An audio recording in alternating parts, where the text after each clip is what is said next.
Alright guys, हम यहाँ पे सॉल्व करने वाले हैं सीएमए फाउंडेशन जून 2024 एग्जाम्स का जो पेपर था उसका part related to fundamentals of business laws and business communication. Overall it was a very nice paper. हर चैप्टर में से अच्छा खासा कवरेज था। Introduction, sale of goods act, Indian contract act, negotiable instruments act and the business communication chapter, सारे chapters में से उन्होंने क्वेश्चंस पूछे हैं। And the best part is guys कि अगर आपने कॉन्सेप्ट एजुकेशन की ऐप में से क्वेश्चन बैंक एंड प्रैक्टिस कर ली थी देन हो ही नहीं सकता कि इसमें से कोई भी क्वेश्चन था जो आपको नहीं आता। Almost every question is covered, almost every question is something which we have covered in our question bank and practice, जो हमारी ऐप में बहुत ही शानदार तरीके से दिखती है। एंड एक और चीज़ बोलूँगी guys, every topic has been covered in the study lectures also जो हमने प्रोवाइड किए हैं। मजे की बात यह है guys, just to remind you once again कि हम ये जो लेक्चर्स प्रोवाइड करते हैं for CMA foundation, it is absolutely for free, there is no charge at all. So अगर आपने ये दोनों चीज़ें करी थी तो ये पेपर आपके लिए बहुत ही ईजी पेपर था। ऐसा कोई भी क्वेश्चन नहीं था जो आप नहीं अटेम्प्ट कर सकते थे। So without any further delay हम सॉल्व करते हैं एक एक क्वेश्चन। यहाँ पे ये क्वेश्चन देखिए, यहाँ पे हमारे पास अवेलेबल है, आपको आपकी स्क्रीन पे यहाँ पे दिख रहा होगा हमारा ये पेपर, जिसका नाम हम जानते हैं क्या है, fundamentals of business laws and business communication. 100 mark का ये पेपर था, 2 mark for every question, 50 question हमें यहाँ पे पूछे थे, टाइम अलाउड फॉर 1 आवर। चलिए हम सॉल्व करते हैं इस क्वेश्चन को और देखते हैं क्या क्वेश्चन के क्या ऑप्शंस हैं और राइट आंसर क्या है, एंड उसकी रीजनिंग भी हम यहाँ पे देखते हैं। फर्स्ट क्वेश्चन जो हमारे पास आता है guys, the first question that we have is money bill. Money bill is introduced in which house of the parliament. तो मनी बिल जो है वो कौन से हाउस में आप इंट्रोड्यूस करते हैं। सो देखिए, this question pertains to chapter 1 which is the introduction, और इसका जो राइट आंसर है that is this option number A, council of people, Lok Sabha. So यहाँ पे हमारे पास जो राइट आंसर निकल के आता है that is option number A, choice A. So जो चॉइस ए है वो क्यों करेक्ट है, उसका रीजन है that as per article 110 of the constitution of India, जो आर्टिकल 110 है, कहाँ का article 110, article 110 of the constitution of India, वहाँ पे ये चीज़ मेंशन की हुई है दैट अ मनी बिल जो है can only be introduced in Lok Sabha and not in Rajya Sabha. Okay, so यहाँ पे because of article 110 of the constitution of India हमें पता चलता है कि जो मनी बिल है वो कहाँ इंट्रोड्यूस किया जा सकता है, it will be introduced only in council of people which is the Lok Sabha. So question 1 very easy, एकदम स्ट्रेट क्वेश्चन है कि ये बिल कहाँ पे इंट्रोड्यूस किया जा सकता है। Moving on towards the next question, question number 2। Question 2 हमारे पास आ जाता है। क्वेश्चन 2 हमें क्या बोलता है, consideration contemplated under Indian law. तो हमारे को यहाँ पे कंसिडरेशन की पूछी हुई है कि वो कंसिडरेशन होता क्या है। So where is the consideration contemplated under Indian law. हमें ऑप्शंस देखो यहाँ पे क्या क्या दिए हुए, ऑप्शंस में हमें दिया हुआ है पास्ट कंसिडरेशन, क्या क्या दिया हुआ है हमें ऑप्शंस में, past consideration, present consideration, past, present और future consideration, and option D हमें दिया हुआ है मनी कंसिडरेशन ओनली। सो देखो, अगर आपने लेक्चर्स देखे हैं बहुत डिटेल में मैंने कंसिडरेशन समझाया है, कंसिडरेशन की डेफिनेशन हमने समझी है, और कंसिडरेशन की डेफिनेशन में हमने समझा था कि consideration could be past, consideration could be present, और consideration could be something future, जो हम जानते हैं एग्जीक्यूटरी वाले जो कॉन्ट्रैक्ट्स की बात करते हैं। तो वहाँ पे हमने समझा था कि जो कंसिडरेशन है वो कैसा भी हो सकता है, वो ज़रूरी नहीं है कि वो पास्ट हो या सिर्फ प्रेजेंट हो या सिर्फ फ्यूचर हो, it could be either of this thing. So that is the reason. What is my right answer यहाँ पे, my right answer is option C which is past, present और फ्यूचर कंसिडरेशन। सो मेरा जो right answer निकल के आता है that is this choice C. Choice C हमारा जो है वो करेक्ट है। सेक्शन कौन सा है लगेगा यहाँ पे, 2 क्लॉज डी लगता है, जहाँ पे हमारे को डेफिनेशन दी हुई है किसकी, कंसिडरेशन की डेफिनेशन यहाँ पे दी है that when it the desire of the promisee और any other person has done or abstains from doing or does or abstains from doing or promises to abstains to do something or something, तो वहाँ से हमें clear हो जाता है कि consideration की डेफिनेशन में इट कुड बी, यहाँ पे जो चीज़ हाईलाइट की हुई है, it may be past, present or future. So my right answer for question 2 is option number C. Moving on towards question number 3. Question 3 मेरे पास यहाँ पे है। Question 3 हमें कहता है the term unpaid seller. The term unpaid seller का meaning क्या क्या होगा। The term unpaid seller basically includes, किस चीज़ को वो इंक्लूड करेगा। ऑप्शन है मेरे पास agent of the buyer, option है agent of the seller, option C is agent of the carrier, transporter, या option D all of the above. देखिए अभी आपसे एकदम ही क्लियर हो गया है कि ऑप्शन ए तो हो ही नहीं सकता है। बायर का एजेंट कहाँ से आ जाएगा अनपेड सेलर में, सिर्फ कौन आ सकता है, it could be only agent of the seller. सिर्फ सेलर का एजेंट हम क्या बोल सकते हैं, that it can be included in the definition of the unpaid seller. So my right answer is option number B. So if you want to see the reasoning, इसकी reasoning ये है, in the definition of unpaid seller, seller includes any person who is in the possession of a seller, for instance as an agent of the seller to whom the bill of lading has been endorsed, or consignor or agent who himself has paid or is directly responsible for the price. तो हम जानते हैं कि जो seller का shoes होता है, like seller जो होता है उसके शूज़ में कौन स्टेप इन कर सकता है, कहीं ना कहीं एजेंट कर सकता है. सो अनपेड सेलर की डेफिनेशन में किसे कंसिडर किया जाता है, the agent of the seller. So यहाँ पे right option is my option B. यहाँ पे आ जाते हैं हम क्वेश्चन नंबर 4 पे. एन अग्रीमेंट देखो, अभी तक हम अगर बात करें ये जो पार्ट था हमारा चैप्टर 1 से रिलेटेड था, विच इज़ इंट्रोडक्शन वाला पार्ट. ये कंसिडरेशन वाला था हमारा चैप्टर 2 जो था इंडियन कॉन्ट्रैक्ट एक्ट. फिर ये हमारा आया सोगा वाला चैप्टर, द अनपेड सेलर. अब जो हमारे पास आता है that is question number 4. Question number 4 क्या है, an agreement will B unlawful. Agreement क्या होगा, अग्रीमेंट अनलॉफुल होगा इफ, क्या होगा इसके, देखो हमारे पास 4 ऑप्शंस है. There is no consent is not free, there is no consideration, या फिर the object is forbidden by law. अब देखो यहाँ पे अगेन हम समझो, यहाँ पे हमारे को जो फर्स्ट 3 ऑप्शंस हैं, अगर मैं फर्स्ट ऑप्शन की बात करूँ कि अगर कंसेंट नहीं है या कंसेंट फ्री नहीं है या कंसिडरेशन नहीं, ये तीनों जो ऑप्शंस है ना, इन तीनों ऑप्शंस का ज़रूरी नहीं है कि उसका मतलब क्या हो, अग्रीमेंट अनलॉफुल. ये अग्रीमेंट अनलॉफुल सिर्फ तभी माना जाता है when out of all these 4 options, when the object is something which is forbidden by law. So अगर आपका जो ऑब्जेक्ट है वो लॉ के थ्रू फोरबिडन है, तभी उस चीज़ को क्या माना जाएगा, अनलॉफुल माना जाएगा. सो हमारे पास यहाँ पे आता है choice D is correct. Relevant section जो हमारे पास आता है गाइज, याद करो हमने बहुत सारे इसके इलस्ट्रेशंस भी किए थे, लाइव केस स्टडीज में भी मैंने समझाया था. सेक्शन 23 का रेफरेंस यहाँ पे आता है. सेक्शन 23 कहता है that an agreement the object or consideration of which is unlawful is void, and the 7 circumstances which would make consideration or object unlawful is या तो वो forbidden by law है, and various other scenarios. So यहाँ पे हमारे पास जो question 4 का right answer निकलता है that is option D.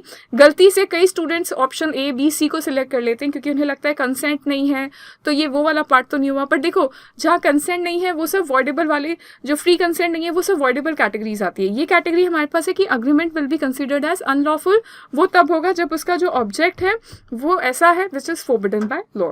That was question 4. Moving on towards question number 5. Question 5 हमारे पास यहाँ पे आ जाता है. क्वेश्चन 5 हमारे पास है feedback is needed in which communication. किस कम्युनिकेशन में आपको फीडबैक लगता है. तो देखो यहाँ पे ना this a very very interesting question. इसका जो राइट आंसर है that is option B which is 2 ways. अगर आपका 2 वे कम्युनिकेशन है, अगर 1 वे कम्युनिकेशन तो आप तो सिर्फ बोल के बात खत्म कर रहे हो. 2 वे कम्युनिकेशन में ही आपको क्या होता है, 2 वे कम्युनिकेशन में ही feedback becomes important. 2 way communication में what happens, it is an essential component for 2 way communication, जहाँ पे there is exchange of information between 2 parties which is sender and receivers, and both parties are actively involve in the communication. और जब 2 way communication होता है, feedback से क्या होता है, फीडबैक से ही क्या मिलता है, रिस्पॉन्स मिलता है, रिएक्शन मिलता है to the message that has been received. और ये फीडबैक आप कैसे भी कर सकते हो, वर्बल, नॉन वर्बल, फॉर्मल, किसी भी तरीके से आप इसको कर सकते हो. So what is my right answer, यहाँ पे option B is the right answer. Moving on towards the next question that is question number, अब देखो ये वाला चैप्टर कौन सा था हमारा, this question pertains to which chapter, business communication वाला हमारा चैप्टर. तो हम एक एक क्वेश्चन करके एनालाइज भी करते जा रहे कि ये कौन सा पार्ट था, कौन से चैप्टर का था.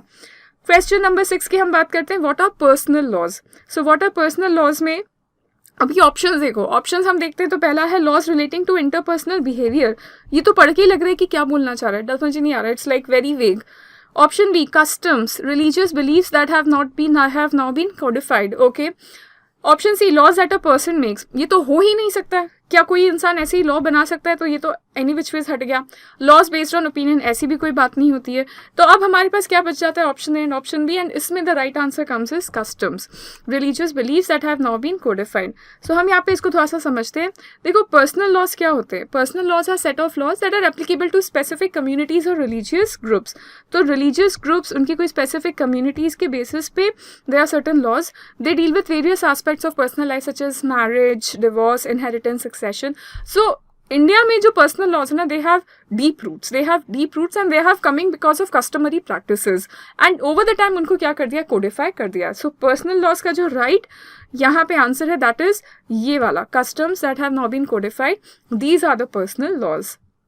क्वेश्चन 7 की बात करें, agreements between a husband and wife living in a friendly environment. ये तो बात हो गई भाई कहानी घर घर की. तो ये अग्रीमेंट्स क्या जानते हैं हम, तो एकदम क्लियरली समझ में आता है. This is the right answer, option C is the right answer, कि जो हस्बैंड वाइफ के बीच में एक फ्रेंडली एनवायरनमेंट में जो अग्रीमेंट्स होंगे उन्हें हम क्या कहते हैं, they are considered as a domestic arrangements. Very easy, very clear. और ये कौन सा चैप्टर हो गया हमारा, ये चैप्टर हो गया हमारा इंडियन कॉन्ट्रैक्ट एक्ट. नेक्स्ट हम चलते हैं क्वेश्चन नंबर 8 पे.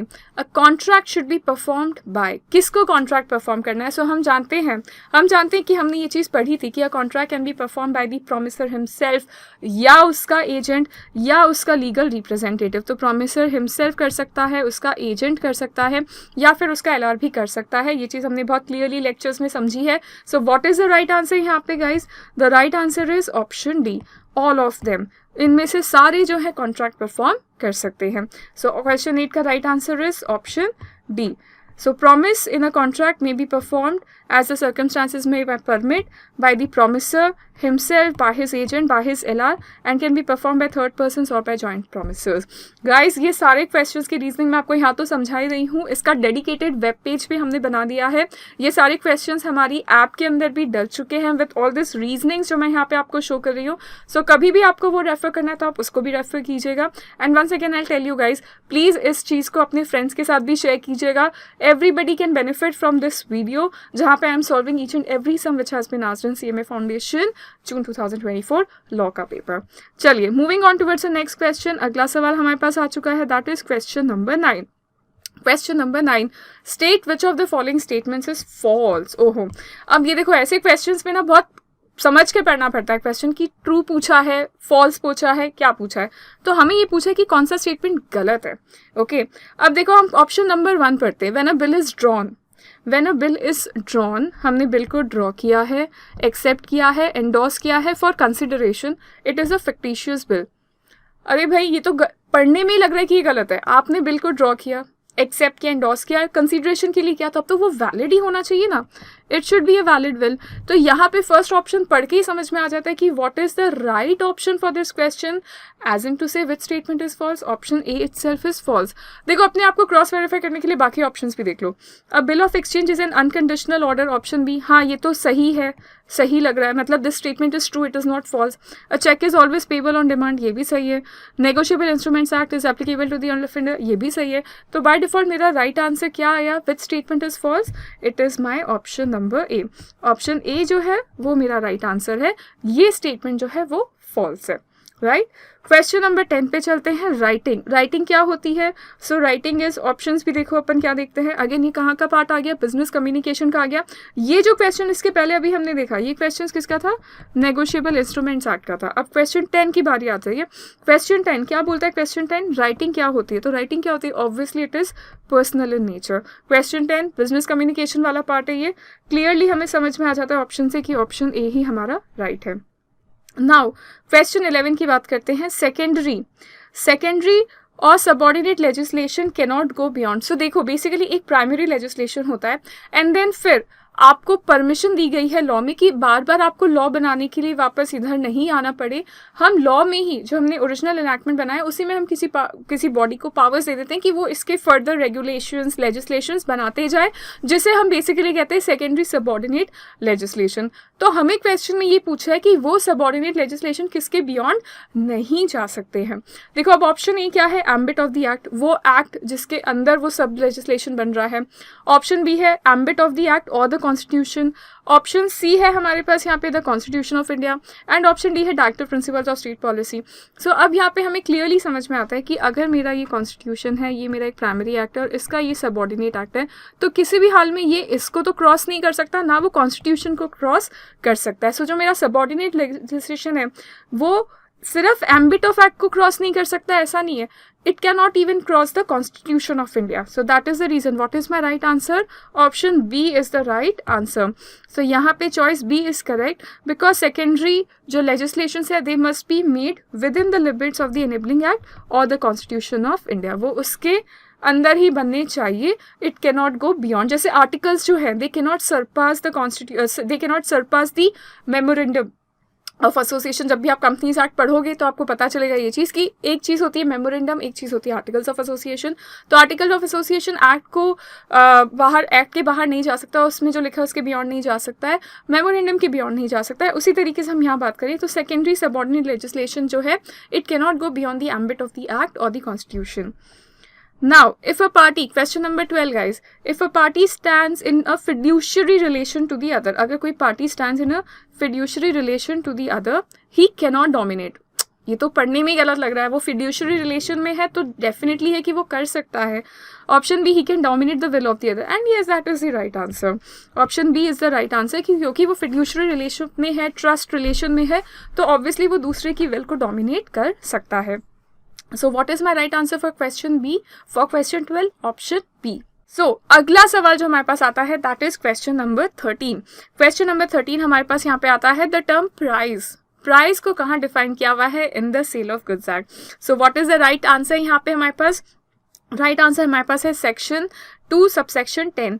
कहाँ पे डिफाइन किया हुआ है सेल ऑफ गुड्स एक्ट में? It has been defined in section 210, जहाँ पे प्राइस का मतलब होता है, price means the money consideration for sale of goods. So question 13 एकदम स्ट्रेट क्वेश्चन है। हमें यहाँ पे सेक्शन पूछ लेते हैं। अब देखो कई बार स्टूडेंट्स ये पूछते हैं कि हम सेक्शन नंबर याद करें क्या, सेक्शंस याद करें क्या। सो देखो there are certain section numbers जो आपको पता होने चाहिए, देयर आर सर्टेन थिंग्स जो आपको डेफिनेटली पता होने चाहिए। उसमें से सेल ऑफ गुड्स एक्ट में से इस बार जैसे प्राइस का पूछा, now that was something which you are suppose to know, because ये एक चीज़ होती है जो रिपीटेटिवली आप कई बार यूज़ करते हो, इसके रिलेटेड बहुत सारे क्वेश्चंस होते हैं। सो ऐसी डेफिनेशंस को, ऐसी सेक्शन नंबर्स को आपको डेफिनेटली याद होना चाहिए। So those of you who remembers the section number, आपके लिए बोनस क्वेश्चन आ गया कि अगर आपको ये 210 वाला याद था, आपको स्ट्रेट अवे उसके पूरे मार्क्स मिल जाएंगे। Moving on towards the next question guys, who among the following cannot cross a check? अच्छा एक चेक है, suppose there is this check, this is pay to so and so, this is the money। हमें ये पूछा है कौन इसको cross नहीं कर सकता, क्रॉसिंग ऑफ द चेक ऐसे करते हैं हम। हमें पूछा है कि कौन एक चेक को क्रॉस नहीं कर सकता। तो क्या ड्रॉअर कर सकता है? कर सकता है। होल्डर कर सकता है? कर सकता है। बैंकर कर सकता है? कर सकता है। फॉरेनर कर सकता है क्या? ये तो कोई ऑप्शन ही नहीं बनता है। तो what is my right answer? Option D is the right answer, that obviously a foreigner can not cross a check. Question 15 हमारे पास आता है। क्वेश्चन 14 अगेन किसका पार्ट है? नेगोशिएबल इंस्ट्रूमेंट्स का। क्वेश्चन 15 हमारे पास आता है, that is method of delivering the message is known as. अगर कोई मेथड है फॉर डिलीवरिंग द मैसेज, उसे हम क्या बोलते हैं? सो देखो उसका राइट आंसर है हमारे पास ये option B, which is channel. Receiver तो ऑब्वियसली नहीं हो सकता, सेंडर तो नहीं हो सकता, वो तो वो पर्सन होता है जिसको मिल रहा है, या सेंडर जो भेज रहा है। फीडबैक तो हम जानते हैं एक रिस्पॉन्स होता है। हमें ये पूछ रहे हैं कि कोई मैसेज को अगर डिलीवर करना है तो उस मेथड को क्या बोलते हैं? Method of delivering the message को क्या बोला जाता है? कोई मैसेज अगर आप डिलीवर कर रहे हो, उसका जो मेथड है जिससे भी आप डिलीवर कर रहे हो, उसे क्या बोलते हैं? The right answer is option B, channel. इसके बारे में अगर थोड़ा सा और हम समझे, in communication the channel refers to the method और medium use to deliver a message from a sender to a receiver. There are many different channels that can be used for communication. Social media के बच्चे हम सब, जेन जी community है, हमें तो मालूम ही है कि कितने सारे अलग अलग चैनल्स हो सकते हैं जिससे हम अपना मैसेज डिलीवर कर सकते हैं। नाउ देखो क्वेश्चन 16 हमारे पास आता है, which of the following statements is true. Okay, अभी हमें एक पूछा था which of the following statement is false. कौन सा था वो क्वेश्चन? ये रहा, ये वाला, बिल इज ड्रॉन वाला। अब हमें कौन सा पूछा ट्रू और फॉल्स में? विच of the following statements is true. इसका मतलब आपकी स्टडी मटेरियल में जो ट्रू एंड फॉल्स है ना, उससे भी आप अच्छे से करके जाना, उसमें से भी क्वेश्चंस आ सकते हैं। सो वैसा ही क्वेश्चन हमारे पास एक और यहाँ पे आ गया है। हमें ये फाइंड करना है कि कौन सा स्टेटमेंट ट्रू है। Option 1, case laws are judicial procedures. अब मैं आपको एक चीज़ बताती हूँ गाइस, यहाँ पे ये जो वर्ड है ना प्रोसीजर्स, ये प्रोसीजर्स नहीं है। ये जो वर्ड होना चाहिए ना, ये वर्ड एक्चुअली होना चाहिए जुडिशियल प्रेसिडेंट। क्या होना चाहिए ये वर्ड? Judicial president. ठीक है, ये यहाँ पे I guess there is a typing mistake, not a problem. यहाँ पे द राइट ऑप्शन जो है वो first of all option A ही निकाल के आता है कि जो केस लॉस होते हैं वो जुडिशियल प्रेसिडेंट्स होते हैं। देखो मैं आपको ऑप्शन बी और सी और डी भी समझते हैं। ऑप्शन बी देखो, any elected minister can pass an ordinance. ये क्या बात हो गई? अगर किसी भी मिनिस्टर को अगर ये अथॉरिटी दे दी कि वो ऑर्डिनेंस पास कर सकता है, तो फिर बाकी इतनी बड़ी हाउस का पॉइंट ही क्या हुआ? सो ये ऑप्शन तो गलती है, this is a false statement. Second, C option देखो, there is no punishment for contempt of court. Obviously there is huge punishment. अगर आप कोर्ट का कंटेम्प्ट करते हैं तो भर भर की पनिशमेंट है, ये तो हमें मूवीज से ही पता चल जाता है, तो ये भी फॉल्स है। Option D only acts pass by the Parliament of India और state legislatures are the law, ये भी गलत है। हमने अथॉरिटी दी हुई है अलग अलग हायरार्कीज पे, लेवल्स पे, और उनके लॉज भी कंसीडर किए जाएंगे, उनके एक्ट्स भी, तो ये भी गलत है। तो by default option A is right, ठीक है। बट मैं बोलती हूँ कि ये जो प्रोसीजर्स है ना, ये वर्ड प्रोसीजर्स की जगह प्रेसिडेंट होना चाहिए। So all case laws are judicial presidents. अब देखो मैं यहाँ पे आपको जुडिशियल प्रेसिडेंट का मतलब समझाना चाहती हूँ एक बार। ये जो वर्ड है ना president, so what happens, suppose कोई एक केस था, वो कोर्ट के पास गया, सुप्रीम कोर्ट ने कुछ ऑर्डर दिया उस केस के फेवर में, अगेंस्ट में, what ever is the case, तो एक केस लॉ बन के आया, ठीक है। तो एक केस लॉ बन के आया। अब सपोज सिमिलर केस कुछ सालों बाद वापस से होता है in other such an situation, तो ये एक केस लॉ था मिस्टर ए वर्सेस से for example department of revenue, just for an example. से अब कुछ सालों बाद एक केस होता है बी का वापस से डिपार्टमेंट ऑफ रेवेन्यू के साथ में, तो अब ये जो केस है, ये जो केस बी है, that is very very similar, that is very very similar to the case that happened यहाँ पे A versus department of revenue में। तो यहाँ पे जब कोर्ट इसका फैसला देखती है तो वो क्या कर सकती है, वो प्रीवियस केसेस के जजमेंट्स को रेफर कर सकती है, और वो उनके लिए क्या हो जाते हैं, एक तरीके से लॉ जैसा हो जाता है। सो उसे हम कहते हैं जुडिशियल प्रेसिडेंट, कि जब ये वाला कोर्ट इस केस लॉ के बेसिस पे जजमेंट को देख के यहाँ पे अपना डिसीजन लेगा, उन सब चीज़ों को हम कहते हैं that all those case laws are judicial presidents when they actually become the law for this court to decide upon this particular matter, उसे कहते हैं judicial presidents. And that is the reason case laws are considered as judicial precedent. This should not be procedures, this should be considered as precedent. अगला सवाल हमारे पास आ जाता है guys, that is question 17। Question 17 हमें कहता है municipalities are provided for authority under which part of the constitution. So again this is a very direct question. अगर आपने चैप्टर अच्छे से पढ़ा है, आपने पार्ट्स अच्छे से देखे हुए हैं, तो इसका right answer is part 9A। Option B is the right answer. Municipalities कहाँ प्रोवाइड करी हुई है, अंडर पार्ट 9A में प्रोवाइड करी हुई है। So my right answer to this is option B. Moving on towards the next question, which of the following statements is correct. अच्छा, वापस से हमें क्या पूछा है, करेक्ट। वापस से हमें पूछा है करेक्ट के बारे में। अब first, void agreements are always illegal, तो हमारे पास यहाँ पे फर्स्ट ऑप्शन है void agreements are always illegal. अब ध्यान से याद करो, मैंने लेक्चर्स में भी कई बार बोला है, all illegal agreements are void, but not necessary that all void agreements are illegal, वो किसी और रीजन की वजह से भी वॉइड हो सकते हैं, तो ये तो इनकरेक्ट है। Second, illegal agreements are voidable, ऐसा नहीं है, it is only void, it is only option that illegal agreement says that it can be void, it can not be voidable, तो ये भी गलत है। Option C, illegal agreements can be ratified by the parties, नहीं, possible ही नहीं है, वो तो कानून की नज़रों में खड़ा ही नहीं होता, वो तो शुरू से ही वॉइड है। अब illegal agreements are always void, हाँ जी, ये आया ना हमारा right answer option D.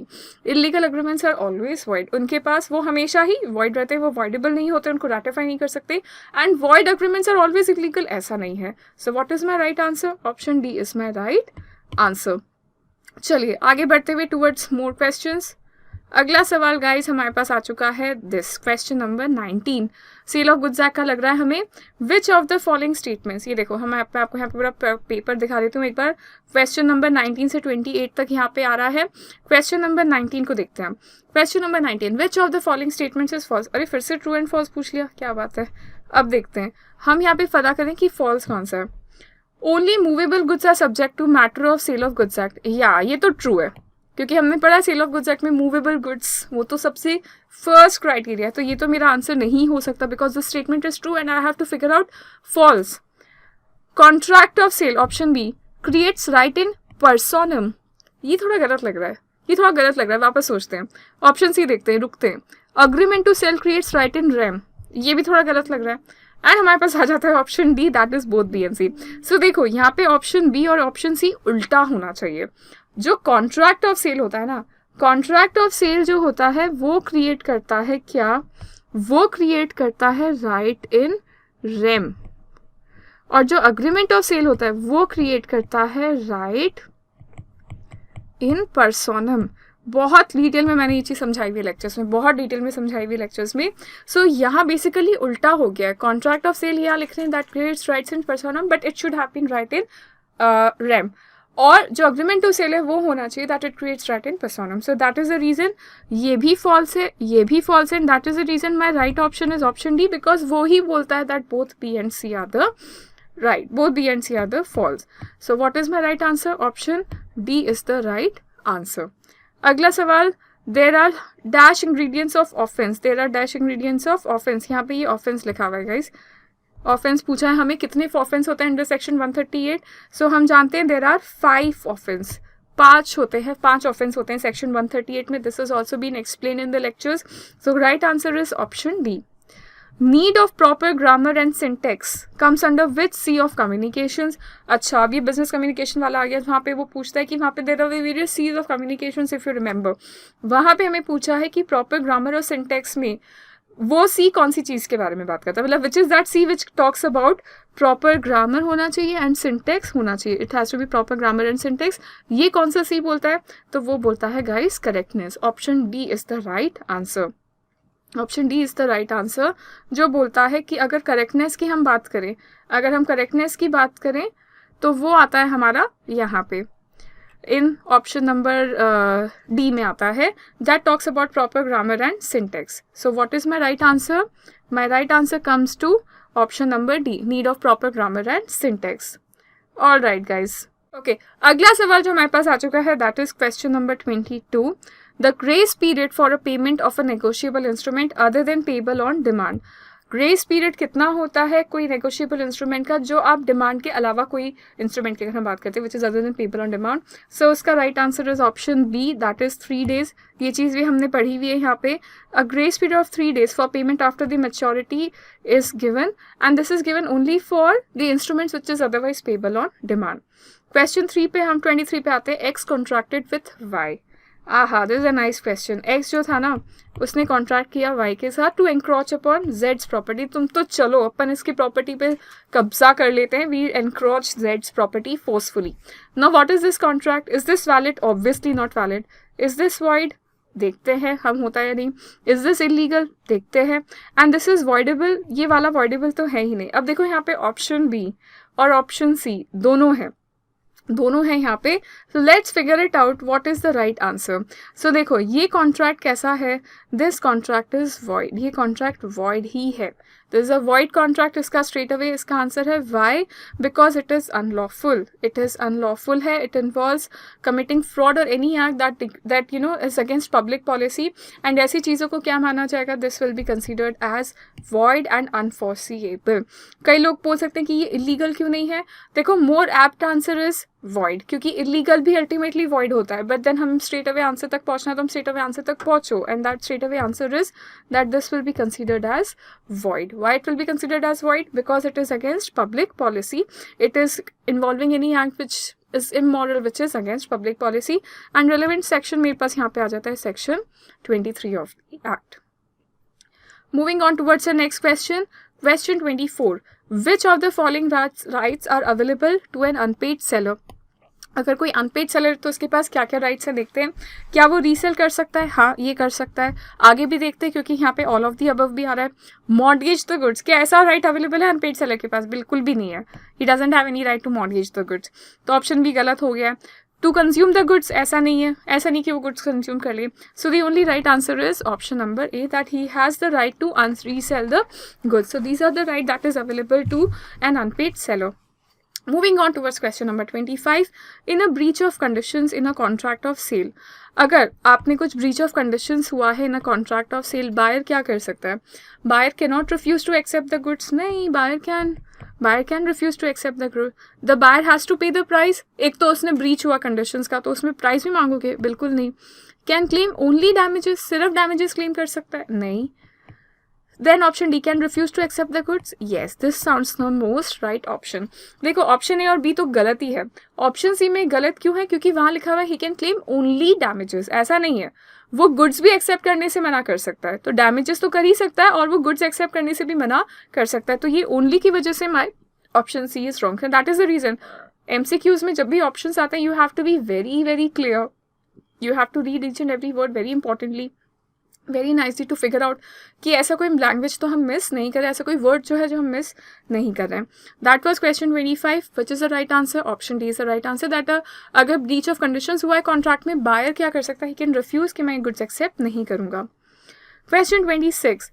Question 26, in which business communication a speaker has to clearly speak for or against a topic? और ये तो हमारे स्कूल का क्वेश्चन आ गया. अगर आपको स्कूल लेवल पे याद हो, डिबेट्स में होता था आपके बेस्ट फ्रेंड, मैं तो फॉर में बोलूँगा और मैं तो अगेंस्ट में बोलूँगा, और आप दोनों में ऐसी बहस होती थी. तो हम जानते हैं कि ये जो बिजनेस कम्युनिकेशन है उसे हम क्या कहते हैं, where a speaker has to clearly speak for and a person another has to speak, या फिर a person has to clearly speak against a topic. ऐसे बिजनेस कम्युनिकेशन को हम क्या जानते हैं? They are called as debate. They are definitely not presentations. ये कोई स्पीच है, कोई ग्रुप डिस्कशंस नहीं होते. This is pure and pure debates. Now see, this is a question जो एक बहुत कॉमन सेंस क्वेश्चन भी है. अगर आपने स्कूल में डिबेट्स वगैरह ऑब्वियसली देखे ही होंगे, तो अगर आपने ये चैप्टर का ये पार्ट नहीं भी पढ़ा होता, still you could have easily got the answer for this. State which of the following relates to disadvantages of referencing. अब देखो, रेफरेंसिंग का मतलब क्या होता है, थोड़ा सा याद करते हैं. रेफरेंसिंग का मतलब क्या रेफरेंस लिया तुमने? कोई रिपोर्ट का रेफरेंस लिया, कोई पब्लिक डॉक्यूमेंट का रेफरेंस लिया. तो हमें यहाँ पे पूछा है कि which of the following relates to disadvantages of referencing. Guys, अब देखो यहाँ पे दिस पार्ट एग्जैक्टली अगर मैं आपको बोलूँ तो यहाँ पे आपके स्टडी मटेरियल से उठाया हुआ है, जहाँ पे हमें आपके स्टडी मटेरियल में ये चीज़ लिखा हुआ है. However there are various disadvantages of referencing. तो अगर आपने स्टडी मटेरियल का एक एक वर्ड अच्छे से पढ़ा है तो आपको पता है कि वेरियस डिसएडवांटेजेस ऑफ रेफरेंसिंग में क्या क्या है. Referencing sometimes leads to mislead or inadequate information. Referencing styles and techniques might be complicated. Too much can lead to originality का lack हो जाना. And it brings about rigidity in research and is a time consuming process. So based on this, what is my right answer? Option D. Because यहाँ पे it can lead to lack of originality and it brings about rigidity in research and it is time consuming process. अब यहाँ पे हमारे को option A तो है ही नहीं. It is the basis for research using document data. ये तो कोई बात ही नहीं. ये तो हमें डिसएडवांटेजेस के बारे में पूछ रहा है. तो वहाँ पे ये भी राइट है, ये भी राइट है, and that is the reason option D is right, because it saying both B and C. Right. So this is a nice question. Again, study material का एक एक वर्ड पढ़ना कितना इंपॉर्टेंट है. आपको रेफरेंसिंग का डिसएडवांटेज में से एक क्वेश्चन पूछ लिया है. अगला सवाल guys, question 28. Dash is commonly used to highlight certain important documents or matter of significance in a document. This is also a very straightforward question जो आपसे पूछा है. इसका right answer हम जानते हैं, it is color printing. Color printing या बोल सकते हैं हम इसे color coding. क्या होता है कलर कोडिंग? कि आप कुछ मैटर्स को हाईलाइट करते हो ना टिपिकल कलर से. फॉर एग्जांपल, आप रेड कलर हाईलाइट करते हो जो ऐसे मैटर्स हैं उस डॉक्यूमेंट में जो आप चाहते हो कि अर्जेंट बेसिस पे लोग देखें. कैसे देखें? अर्जेंट बेसिस के ऊपर देखें. फिर ब्लू कलर होता है. ब्लू कलर का मतलब क्या होता है? से फॉर एग्जांपल, इसका इतना कोई सिग्निफिकेंस नहीं है, it is a lower significance. And green colour का मतलब होता है कि I need a desirable situation. देखो, ऐसा ज़रूरी नहीं है कि यही मतलब होता है. Everybody is free to use whatever they want to use. But हाँ, अब हम लोग इन जनरल बेसिस पे रेड कलर सब लोग यूज़ करते हैं for urgent matters, blue for lower significance and green for a desirable situation. So point ये कि कलर कोडिंग का मतलब है कि हम मैटर्स को कुछ एक पर्टिकुलर कलर में हाईलाइट कर रहे हैं on the basis of the significance of that matter in that document. That was question 28, guys. Moving on towards the next question, question 29. In FOB contract, FOB का मतलब क्या होता है? FOB का मतलब होता है फ्री ऑन बोर्ड. देखो नाम ही इसका क्या है, फ्री ऑन बोर्ड. बोर्ड पे जाते ही मैं तो फ्री हो गया. Honestly we have studied this in this way only जब हम पढ़ते थे. I will explain you little bit on this. FOB contract का मतलब क्या होता है? सो FOB का मतलब होता है free on board. I am free once I have boarded. Say एक ए जो था दिल्ली का, he agrees to sell 100 tons of sugar FOB Mumbai, ऐसा करके लिखा हुआ है. तो बेसिकली जब शिपमेंट्स होते हैं तो आपको उस पर लिखना पड़ता है is this a FOB, is this a CSF contract. अलग अलग होता है. तो FOB का अगर इसने ऐसा लिखा हुआ है कि there is this mister A और उसे मुंबई भेजना है, ये दिल्ली में है, उसे मुंबई भेजना है और शिप में उसने 100 टन्स ऑफ शुगर भेजने हैं और उसने शिपमेंट पे ऐसा लिखा हुआ है. कैसा लिखा हुआ है उसने शिपमेंट पे लिखा हुआ है FOB. इसका मतलब क्या हुआ? इसका मतलब देखना, इसका मतलब ये है, it means that A must put the goods on board at Mumbai at his own expense. ठीक है, उसको मुंबई में जो ये शिप में डालना है अपने खर्चे पे भेजो XYZ for the purpose of transmission. Seller की ड्यूटी क्या है? To deliver the goods on board the ship name by the buyer. When once the goods are put on board the ship, एक बार गुड्स शिप पे डल गए, now they are at the risk of the buyer. इसका मतलब अब पता चला FOB का मतलब क्या? वो फ्री ऑन बोर्ड. बोर्ड पे जाते मैं मेरी ड्यूटी से फ्री हो गया. कौन ड्यूटी से फ्री हो गया? सेलर, क्योंकि उसने अपने खर्चे पे ये शिप पे लगा दिए. अब इसकी जो रिस्क है वो किसकी हो गई? बायर. अब से फॉर एग्जांपल ये शिप डूब जाती है तो अब किसकी प्रॉब्लम हुई? ये प्रॉब्लम हुई बायर की. Why? Because duty of seller ends when he delivers the goods at his own expense to the ship of the port of the shipment. Such delivery transfers the possession property risk to the buyer. The moment ship पे हमने goods डाल दिए, हमने possession, हमने property, हमने सारी risk किसको transfer कर दी है? buyer को ट्रांसफर कर दिया. I am free from everything now, and that is the reason it is called as free on board. So in free or FOB contract, in FOB contract, the property and risk passes on. Option A is the right answer. Shipment पे ही वो pass हो जाती है.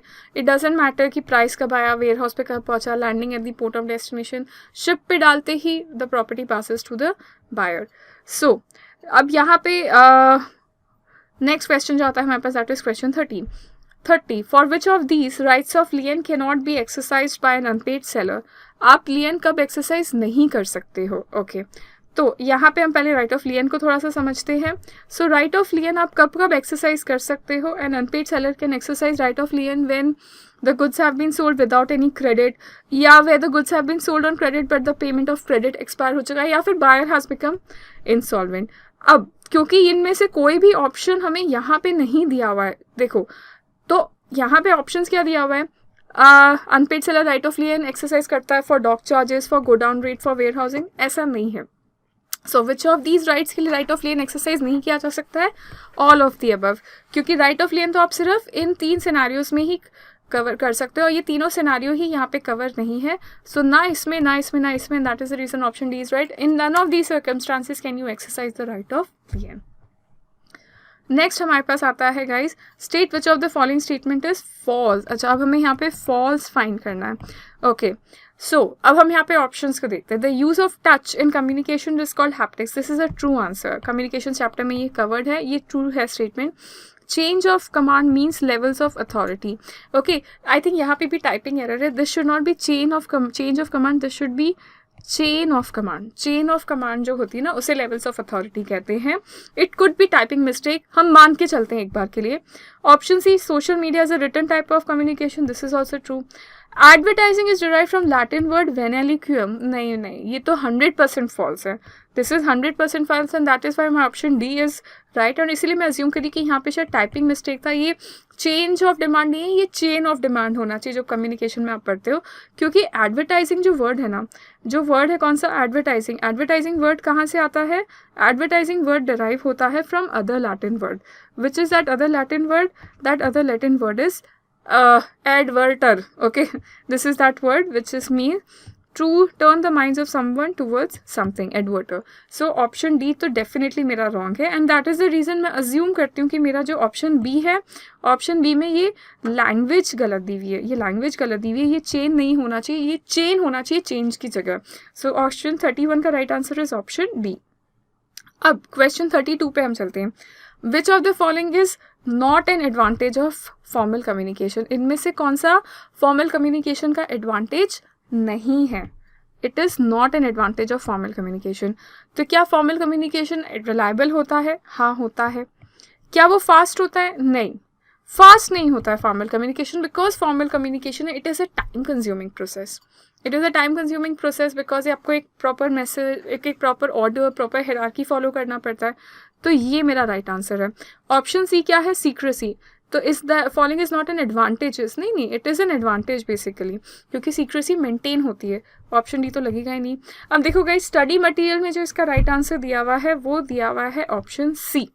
But according to me the right answer should be option B, क्योंकि आपके जो study material में एक्सप्लेनेशन भी दी हुई है, उस एक्सप्लेनेशन में भी यहाँ पे लिखा हुआ है that it is slower than informal communication because it is time consuming to follow communication through a long chain of command. देखो ये chain of command फिर से यहाँ पे आ गया जो मैं आपको इसके पहले क्वेश्चन में बोल रही थी.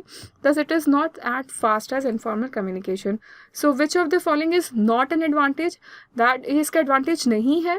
So fast. Secrecy तो maintain होती है formal communication में. Question 33. Now this is also a very disputed question. In fact एक question ऐसा जो तो जो हमारा एक dedicated WhatsApp group है students का who are giving CMA Foundation exam के 2 दिन पहले this question has been asked in doubt and there was lot of confusion कि मैम इसको क्या consider करें, because question ये है that at the end of the day who needs to be satisfied? किसको satisfy करना है? कंपनी को, कस्टमर्स को, सप्लायर्स को, या none of the above? None of the above तो obviously नहीं हो सकता. कंपनी यहाँ पे हो ही नहीं सकता, separate legal existence. मेरे हिसाब से according to me and lot of people in our organization feel that option B should be the right answer. Option B should be the right answer, but again study material में जो answer दिया हुआ है that is suppliers.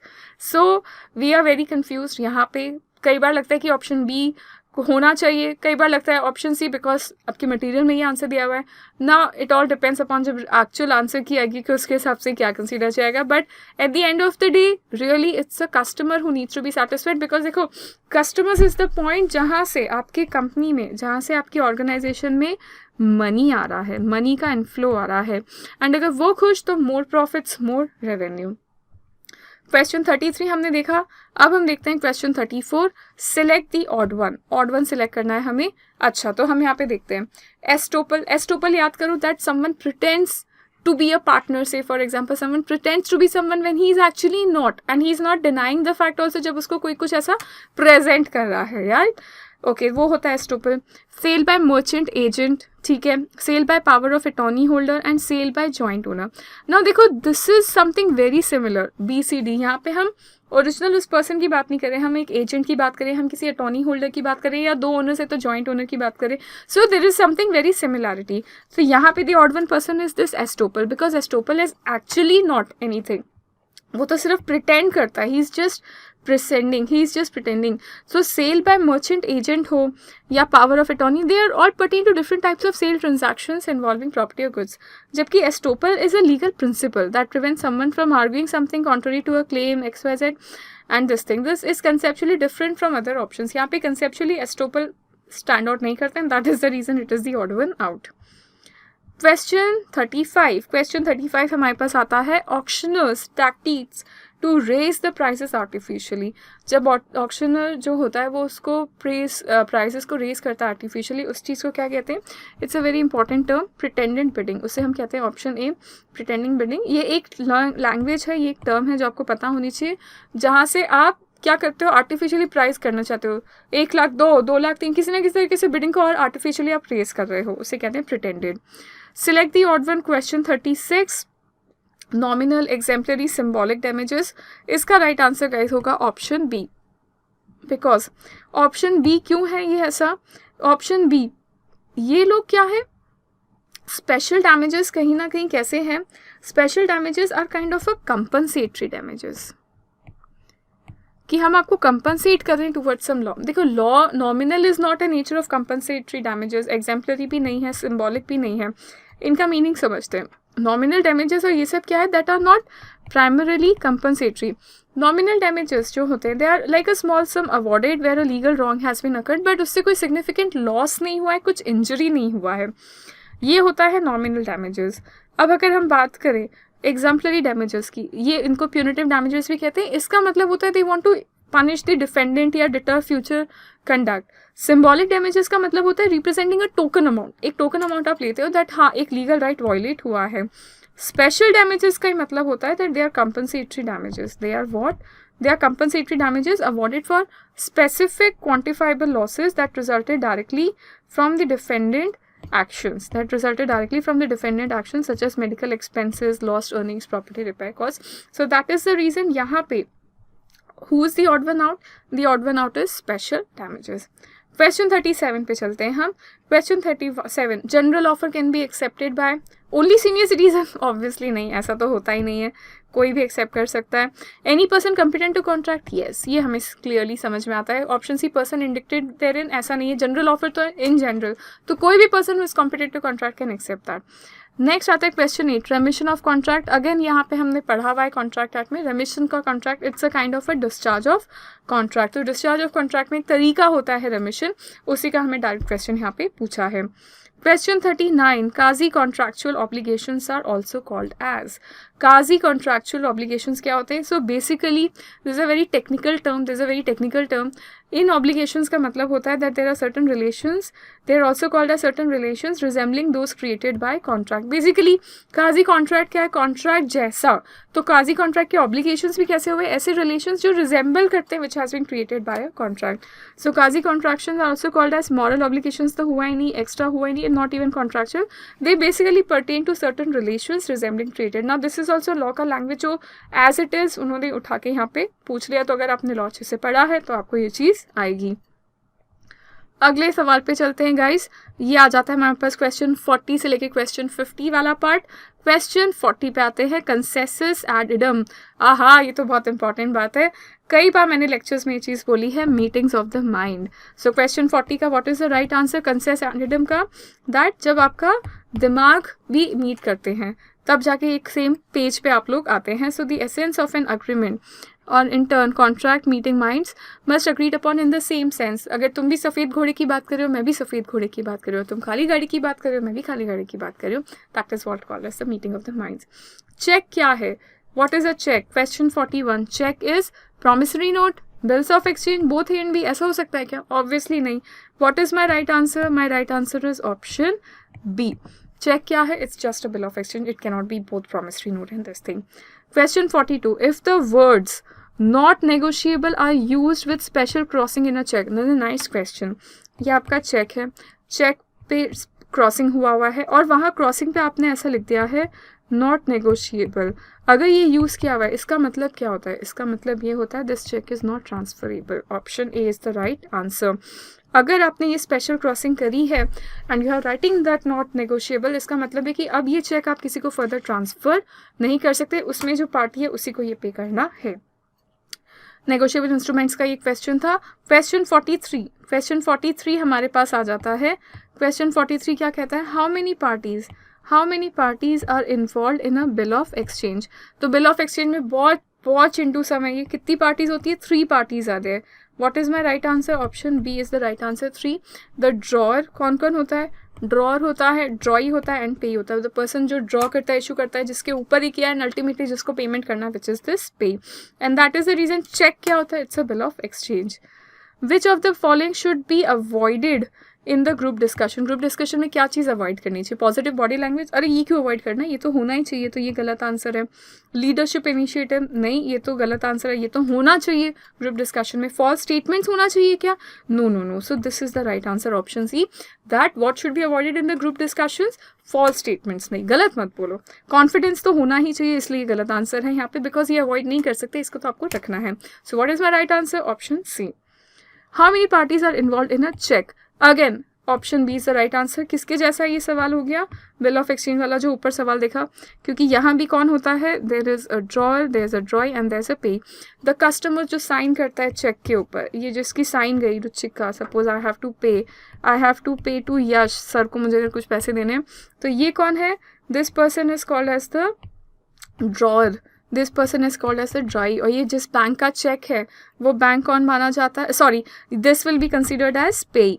ये जो Yash sir है, 1 second, Yash sir will be considered as the payee, the drawer will be considered as Ruchika and the drawee will be considered as the bank जिसका ये चेक मैंने ड्रॉ किया है. Okay guys, moving on towards the next question. अगला सवाल हमारे पास आ चुका है. क्वेश्चन 46. सब नेगोशिएबल इंस्ट्रूमेंट्स एक्ट का चैप्टर चल रहा है, क्वेश्चन चल रहे हैं.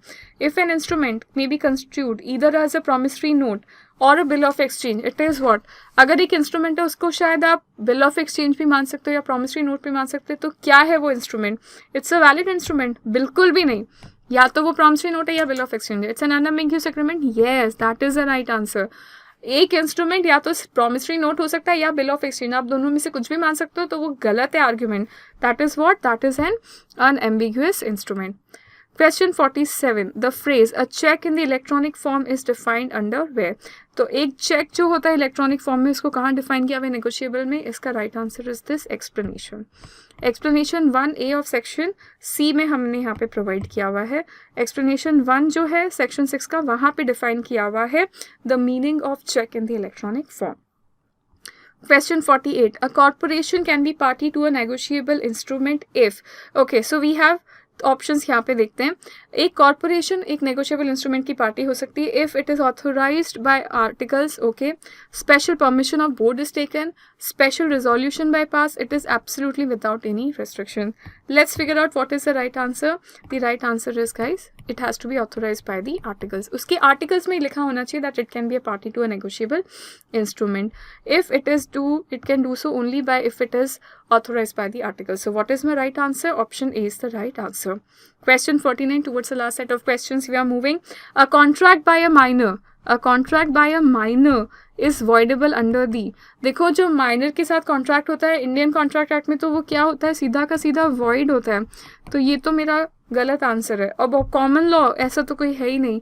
English law is the right answer. English law में ये चीज़ दी हुई है that a contract by a minor is voidable. So what is my right answer? Option B is the right answer.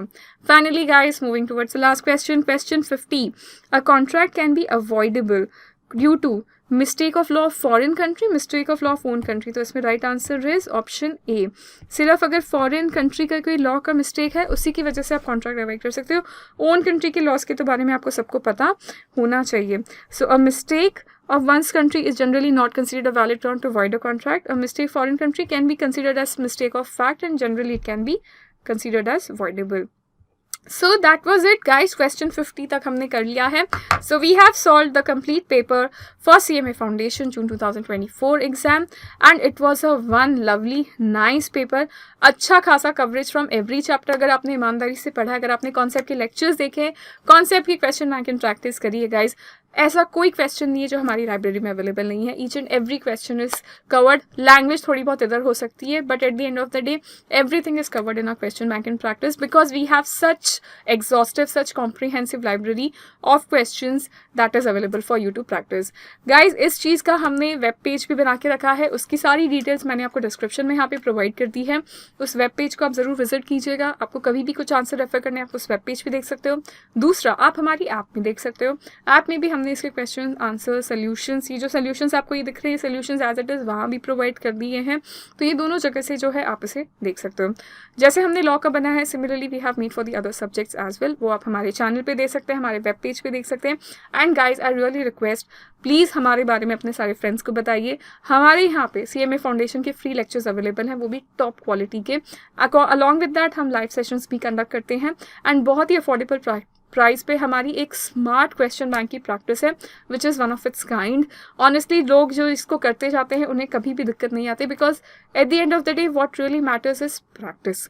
अगर आप 100 MCQ सॉल्व करोगे, आप 200 MCQ सॉल्व करोगे, तब जाके एग्जाम के लिए प्रिपेयर होगे. सिर्फ बुक रीड करने से एग्जाम क्लियर नहीं होगी, सिर्फ नोट्स वापस पढ़ने से नहीं होगी. ऐसे सम्स जहाँ पे कंफ्यूजिंग ऑप्शंस होते हैं जो हमारी टीम बहुत मेहनत से बनाती है, उनको सॉल्व करने से ही आप एग्जाम के लिए रेडी होंगे. सो अगर आपको अगले एग्जाम में क्लियर करना है, if you're a person who are looking for next attempt for CMA Foundation, definitely consider our app as your first choice, first preference. Alright guys, bye bye. Share this with all your friends.